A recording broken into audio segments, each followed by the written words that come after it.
Selamat malam, Ibu Insinyur Heni Yulianti MM.Com selaku dosen pengajar mata kuliah Komunikasi Data kelas IF 401. Sebelumnya, izinkan saya memperkenalkan diri terlebih dahulu. Nama saya Niluh Gede Selviani dengan NIM 240401020014. Di sini saya akan menjelaskan mengenai pembahasan materi komunikasi data dari sesi 7 sampai dengan sesi 14 sebagai bahan penilaian ujian akhir semester komunikasi data. Adapun pemaparan materi presentasi yaitu sesi 7 tentang data link control, sesi 9 tentang multiplexing, sesi 10 tentang switching networks, sesi 11 tentang packet switching, sesi 12 tentang asynchronous transfer mode, sesi 13 tentang ATM dan frame relay, dan sesi 14 yaitu teknik transmisi.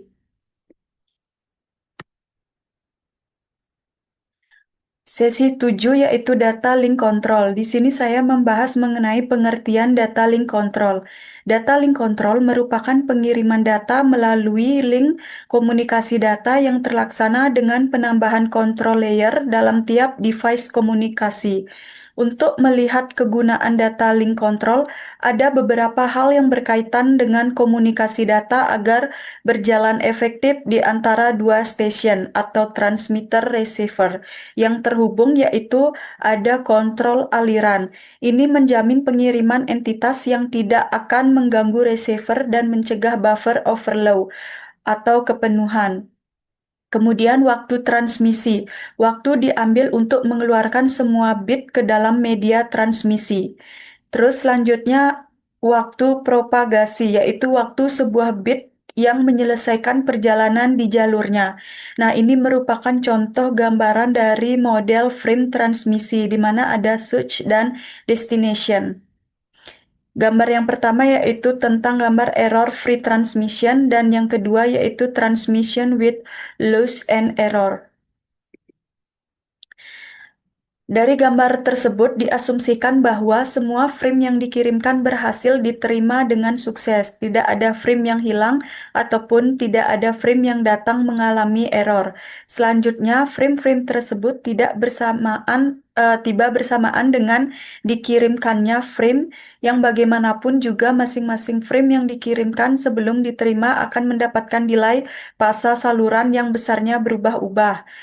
Selanjutnya ada stop and wait, digunakan untuk transmisi dengan keperluan tertentu yang memiliki beberapa ciri-ciri, yaitu yang pertama switch mengirimkan frame, kemudian destination menerima frame dan mengirim kembali dengan acknowledgement, kemudian switch menunggu atau wait ACK sebelum mengirimkan frame berikutnya. Kemudian destination bisa menghentikan atau stop aliran dengan tidak mengirimkan ACK. Dan yang terakhir yaitu fragmentasi, merupakan blok data yang besar bisa dipisah ke dalam frame-frame kecil. Selanjutnya ada sliding windows flow control.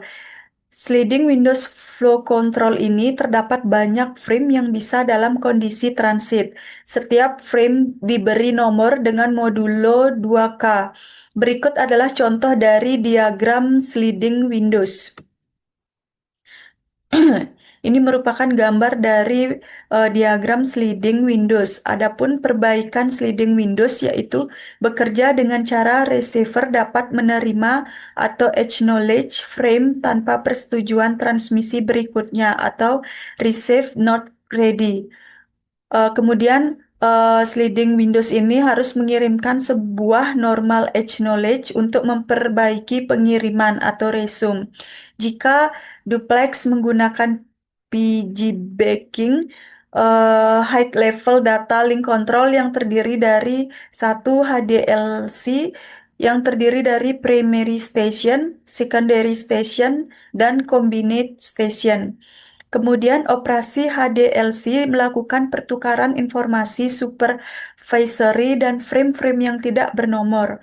Operasi HDLC terdiri dari 3 fase. Fase yang pertama yaitu initialization, kemudian yang kedua data transfer, dan yang terakhir ada disconnect. Selanjutnya selain ada HDLC juga ada ICO 33009 dan ICO 4335. Selanjutnya pada sesi 9 yaitu tentang multiplexing. Multiplexing adalah teknik untuk mengirim beberapa sinyal sekaligus melalui satu media transmisi. Tujuannya adalah efisiensi baik dalam penggunaan waktu maupun bandwidth. Digunakan dalam berbagai teknologi seperti FDM, TDM, SONET, dan ADSL. Adapun jenis-jenis multiplexing yaitu ada frequency division multiplexing atau yang biasa disebut dengan FDM. Kemudian time division multiplexing atau yang disebut dengan TDM dan statistically TDM. Di sini saya akan menjelaskan mengenai FDM yaitu frequency division multiplexing. FDM merupakan bandwidth yang bisa digunakan dari suatu media melebihi bandwidth yang diperlukan dari suatu channel setiap sinyal dimodulasi menjadi frekuensi carrier yang berbeda. Frekuensi carrier dipisah sehingga sinyal-sinyal tidak saling bertumpah tindih atau guarded bands. Contoh dari FDM yaitu broadcast radio. Nah, ini merupakan contoh gambar sistem FDM. Selanjutnya jenis sistem TDM, Time Division Multiplexing atau TDM, yaitu bekerja dengan cara waktu dibagi menjadi slot untuk tiap sinyal. Time slot tetap dialokasikan meskipun tidak ada data. Kemudian digunakan pada teknik pulse stuffing untuk sinkronisasi antar sumber. Ini merupakan contoh dari sistem TDM atau Time Division Multiplexing. Selanjutnya yang ketiga yaitu statistical TDM. Statistical TDM dalam synchronous TDM banyak slot terbuang yang tidak berguna. Statistical TDM ini mengalokasikan time slot secara dinamis berdasarkan permintaan. Selanjutnya multiplexer memindai atau scan jalur input dan mengumpulkan data sampai frame penuh. Data rate pada jalur lebih rendah daripada gabungan kecepatan jalur input. Selanjutnya sesi 10 atau switching network. Switching networks digunakan untuk memungkinkan komunikasi jarak jauh melalui jaringan node yang saling terhubung. Node-node ini bertugas meneruskan data dari satu titik ke titik yang lain. Terdapat dua jenis dari switching network, yaitu yang pertama circuit switching. Circuit switching ini yang membentuk jalur tetap selama komunikasi. Kemudian yang kedua ada paket switching. Paket switching ini yang membagi data menjadi paket-paket yang lebih kecil yang akan dikirim melalui berbagai jalur. Nah, ini merupakan gambar simpel dari switching network, di mana terhubung antara jaringan satu ke jaringan yang lain, sehingga membentuk suatu informasi yang berpusat pada server. Adapun sirkuit switching terdiri dari tiga fase, yaitu yang pertama ada establish, yang kedua transfer, dan yang ketiga ada disconnect. Switching network yaitu merupakan jalur yang digunakan bersifat tetap dan eksklusif, yang artinya meskipun tidak ada data yang dikirim, jalur akan tetap digunakan. Hal ini menyebabkan inefisiensi, yaitu tetapi cocok untuk layanan suara seperti telepon. Dalam sirkuit switching ada jaringan blocking dan non-blocking. Nah, di sini jaringan blocking yaitu memungkinkan kegagalan koneksi jika semua jalur sibuk, cocok untuk suara. Kemudian jaringan non-blocking yaitu semua koneksi tersedia, cocok untuk jenis semua data. Teknologi switching dapat berupa yang pertama ada space division switching seperti crossbar. Kemudian yang kedua time division switching berbasis TDM. Dan yang ketiga yaitu multi-stage switching, yaitu kombinasi berlapis untuk efisiensi. Data yang sering kita lewati beberapa switch untuk mencapai tujuan, maka disinilah konsep routing akan berperan. Routing bisa bersifat statis atau jalurnya tetap ataupun dinamis yang jalurnya berubah tergantung dari kondisi lalu lintas jaringan. Ada ada juga alternate routing, yaitu penggunaan jalur cadangan saat jalur utama sibuk. Nah, ini merupakan gambar dari alternate routing diagram, di mana terdiri dari empat root, yaitu root A, root B, root C, maupun root D yang saling terhubung ke masing-masing jaringan, yaitu di mana root A terhubung dari jaringan X ke Y, kemudian root B ke X, kemudian ke J, kemudian ke Y. Dan root C yaitu dari X ke jaringan K, kemudian ke jaringan Y. Dan yang terakhir root D yaitu dari jaringan X ke I, ke J, dan ke Y yang terakhir. Titik bulat itu menandakan end office dan intermediate switching node.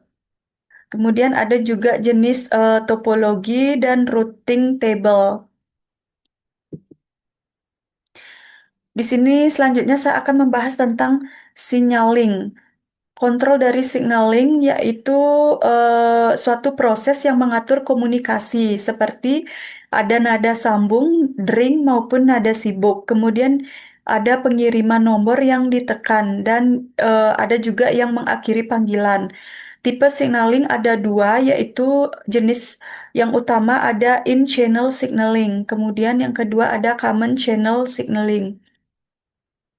Selanjutnya ada struktur signaling network. Jaringan signaling memiliki performa yang harus dijaga. Ada dua struktur, yaitu yang pertama ada transfer point atau STP yang harus cukup kuat untuk menangani sebuah pesan. Kemudian yang kedua perlu mempertimbangkan kecepatan atau speed, kapasitas, dan keandalan jaringan, terutama saat STP mengalami gangguan. Selanjutnya di sini saya akan membahas materi sesi 11 yaitu paket switching. Paket switching yaitu metode pengiriman data dalam bentuk paket-paket kecil yang lebih efisien dan fleksibel untuk kebutuhan data digital. Paket switching bekerja dengan cara yaitu data yang dikirim atau misalnya dokumen ataupun sebuah pesan akan dipecah menjadi bagian-bagian kecil yang disebut dengan paket. Nah, setiap paket berisi sebagian dari data pengguna atau payload, kemudian informasi kontrol seperti alamat tujuan, nomor urut, dan kode pemeriksaan. Paket inilah kemudian yang akan dikirim satu persatu melalui jaringan. Di setiap node atau titik perantara di jaringan, paket akan disimpan sementara atau yang disebut dengan buffered dan kemudian diteruskan ke node berikutnya. Proses ini dikenal sebagai store and forward. Adapun keunggulan penggunaan paket switching, yaitu yang pertama efisiensi jalur komunikasi. Banyak koneksi bisa berbagi satu jalur node to node karena pengiriman dilakukan dalam paket-paket kecil. Kemudian yang kedua, konversi kecepatan. Setiap perangkat bisa beroperasi dengan kecepatan berbeda karena node bisa menyamakan laju dengan buffering. Kemudian keunggulan yang ketiga, penanganan beban jaringan.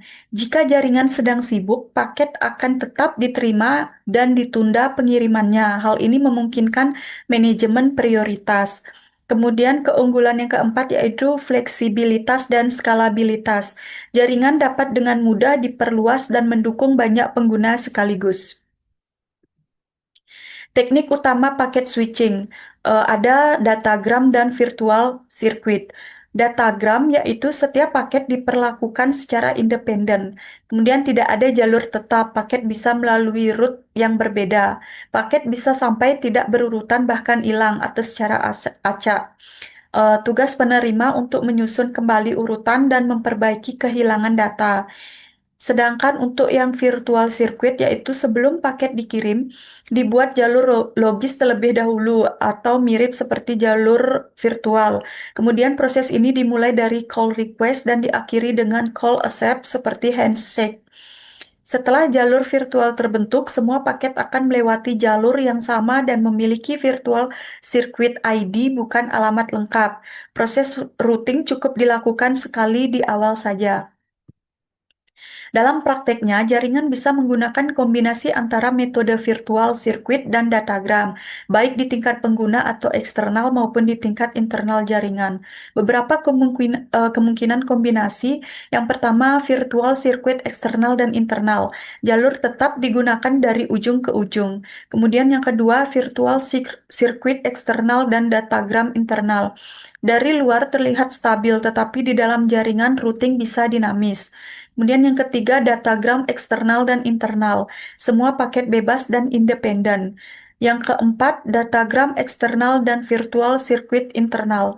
Dari luar seperti datagram, tetapi jaringan menggunakan jalur logis untuk efisiensi pemulihan koneksi bisa dilakukan dengan cara reset dan restart. Adapun pengertian reset yaitu menginisialisasi ulang satu virtual circuit, misalnya karena kemungkinan paket hilang, kesalahan nomor urut, terjadi kemacetan.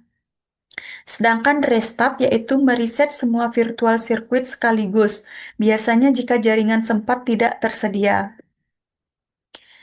Selanjutnya sesi 12 yaitu tentang asynchronous transfer mode. Asynchronous transfer mode atau ATM adalah teknologi komunikasi berbasis paket switching. Namun dengan ciri khas data dikirim dalam bentuk sel tetap berukuran 53 byte. ATM memungkinkan banyak koneksi logis dalam satu antarmuka fisik, mirip seperti paket switching. Arsitektur protokol ATM yaitu terdiri dari user plane untuk mentransfer data pengguna, kemudian control plane mengatur koneksi dan panggilan, dan management plane untuk mengelola fungsi sistem dan parameter protokol. Koneksi logis dalam ATM yaitu ada virtual channel connection atau VCC, jalur utama antara dua pengguna bersifat full duplex dan terdiri dari sel tetap.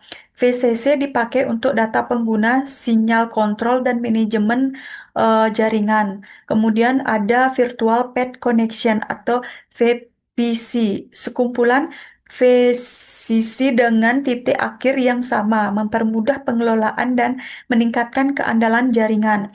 VPC kapasitas utama, VCC-nya diatur oleh pengguna atau jaringan. Manfaat virtual path atau VPC yaitu arsitektur jaringan lebih sederhana, kemudian proses lebih cepat, handal, dan efisien.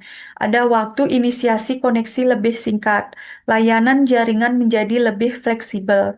Kemudian karakteristik VP atau VC yaitu menjamin quality of service atau QoS. Selanjutnya menjaga urutan transmisi data, mendukung channel tetap atau dinamis, dan pemantauan penggunaan dan negosiasi parameter lalu lintas. Kemudian ATM cell atau sel ATM yaitu spesifikasinya berukuran tetap yaitu 53 byte, 5 byte header, 48 byte data. Selanjutnya kecilnya ukuran sel mengurangi delay dan memudahkan switching. Header memuat ID virtual path atau channel, tipe data, kontrol prioritas, dan deteksi error. Lapisan PC ATM memiliki dua tipe, yaitu Cell Base dan SDH Base. Kategori layanan ATM yaitu ada CBR atau Constant Bit Rate, kemudian yang kedua RT-VBR atau Real Time Variable Bit Rate, yang ketiga NRT VBR, Non Real Time VBR, yang keempat ada UBR, Unspecified Bit Rate, dan yang kelima ada ABR, Available Bit Rate. Nah, ini merupakan contoh gambar dari ATM cell format. Selanjutnya sesi 13 yaitu tentang ATM dan frame relay. Available bit rate atau ABR merupakan aplikasi yang menentukan peak cell rate atau PCR dan minimum cell rate atau MCR. Jaringan menjamin minimal MCR sementara kapasitas berlebih dibagi di antara semua pengguna ABR, yaitu cocok untuk aplikasi seperti koneksi antar LAN. ATM Adaptation Layer atau AAL. AAL ini digunakan agar protokol non-ATM seperti IP dan suara bisa dikirim lewat ATM yang memiliki fungsi menyusun data ke dalam sel ATM, melakukan segmentation dan reassemble.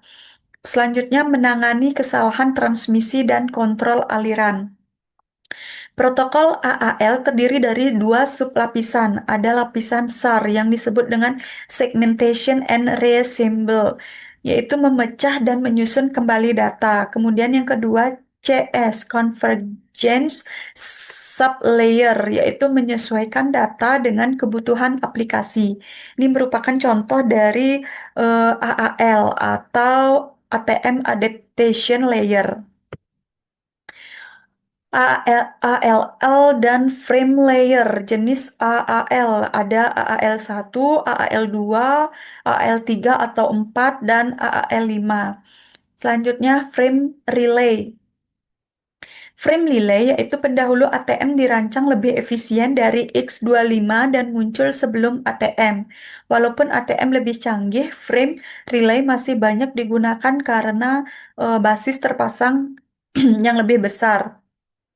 Transfer data pada frame relay hanya ada satu jenis frame, yaitu user data. Tidak ada kontrol atau signaling in-band dan tidak menggunakan nomor urut kontrol aliran atau kontrol error.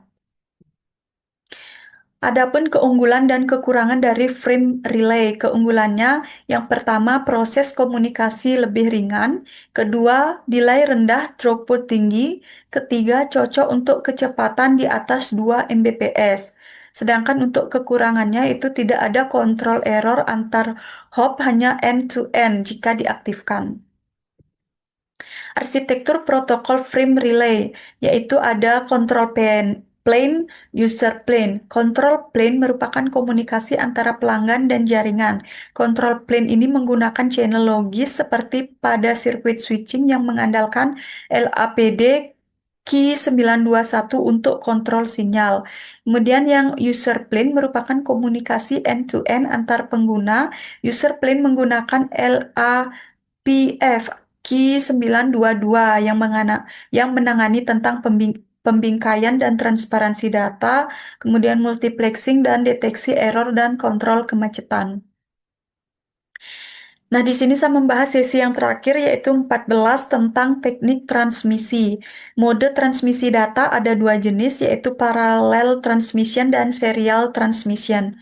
Parallel transmission digunakan antara pengirim dan penerima yang dihubungkan oleh lebih dari satu jalur transmisi. Contoh, RAM ke prosesor, HD ke RAM, dan peripheral internal komputer. Sedangkan serial transmission digunakan antara pengirim dan penerima yang dihubungkan hanya oleh satu jalur transmisi untuk pengiriman jarak jauh. Contoh, keyboard ke prosesor, prosesor ke printer, LAN, MAN, dan WAN. Nah, ini merupakan contoh gambar dari parallel transmission pada gambar nomor 1 dan serial transmission pada gambar nomor 2. Keunggulan mode transmisi data yang parallel transmission yaitu cepat karena beberapa bit dapat dikirim bersamaan melalui jalur yang berbeda, tetapi sangat mahal sehingga hanya untuk pengiriman jarak pendek. Sedangkan untuk serial transmission yaitu lambat tetapi murah sehingga dikembangkan lebih lanjut. Serial transmission ada dua jenis, yaitu asinkronus dan sinkronus. Asinkronus sering disebut juga sebagai asinkronus transfer mode atau ATM. Strategi dari metode ini yaitu mencegah problem timing dengan tidak mengirim aliran bit panjang yang tidak putus-putus. Contoh dari asinkronus ada modem, mesin fax, TCP/IP, mail, bulletin boards, RS-232, COM, dan USB. Sedangkan sinkronus adalah sistem operasi untuk kejadian yang terjadi pada waktu bersamaan, berkelanjutan, dan dapat diprediksi. Proses pengirim dan penerima diatur sedemikian rupa sehingga memiliki pengaturan yang sama, sehingga dapat diterima dan dikirim dengan baik. Contoh dari sinkronus yaitu chatting dan Ethernet. Pada gambar 1 merupakan contoh dari asinkronus berupa USB dan gambar 2 sinkronus, yaitu berupa Ethernet. Keuntungan dari asinkronus. Yang pertama sederhana dan murah, tetapi memerlukan tambahan 2-3 bit per karakter untuk sinkronisasi. Yang kedua, persentase tambahan dapat dikurang dengan mengirim blok-blok bit yang besar antara start dan stop bit, tetapi akan memperbesar kumulatif timing error. Sedangkan keuntungan dari sinkronus yang pertama efisien dalam ukuran blok data, sedangkan transmisi asinkronus memerlukan 20% atau lebih tambahan ukuran. Yang kedua, kontrol informasi kurang dari 100 bit. Perbedaan serial transmission. Perbedaan antara asinkronus dengan sinkronus yang terutama adalah tergantung dari ada tidaknya jeda antara pertukaran pesan dan fleksibilitas waktu antara pengguna komunikasi tersebut. Baik, sekian dari pemaparan materi dari sesi 7 sampai 14 dari saya. Apabila ada kesalahan, saya mohon maaf dan saya ucapkan terima kasih.